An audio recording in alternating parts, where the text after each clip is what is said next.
प्रधानमन्त्री केपी शर्मा ओलीज्यू, तपाईलाई यहीँबाट उद्घोष गर्न चाहन्छु, यो केवल भीड होइन, 70,000 नेपालीको रगतमा स्थापित भएको गणतन्त्रको मलामी हो र यो मलामी अब सिंहदरबार आउँदैछ। तपाई होशियार भएर बस्नुहोला।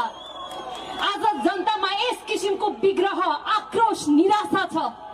आज युवाहरू देश छोड्न बाध्य बनाइराख्नु भएको छ, किनभने युवाहरूको खुन पसिनामा खाडीमा हानेको बेलचाले यो देशको रेमिटेन्समा तपाईहरू मोज मस्ती गरिराख्नु भएको छ। के आयो यो गणतन्त्रले? कहाँ छुयो जनतालाई यो गणतन्त्रले? म प्रश्न गर्न चाहन्छु। आज हेर्नुस् त, नेपाल प्रहरीको तलब 20,000 छ, सेनाको तलब 20,000 छ, रुकुम कर्णालीमा काम गर्ने डाक्टरहरूको तलब 20,000 छ, तर संघीयतामा यो प्रदेशका, यस देशका नेताहरू, सांसदहरूको तलब, सिंहका नबाच्ने भ्रष्टाचारी नेताहरूको तलब आज 1 लाख भन्दा बढी छ।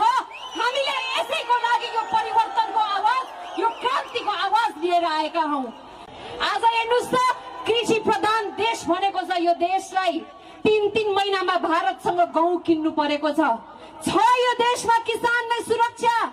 आज तपाई हामी यहाँ काठमाडौँमा बसेर पंजाबको, दिल्लीको तरकारी खाइराखेको छौं। हाम्रो किसान दाजुभाइहरूले आफ्नो खेतको तरकारीमा डोजर चलाउन बाध्य छन्। यो परिवर्तनको लागि, किसानको आवाज बन्नको लागि आज यो जनता, यो समूह यहाँ आइरहेको छ।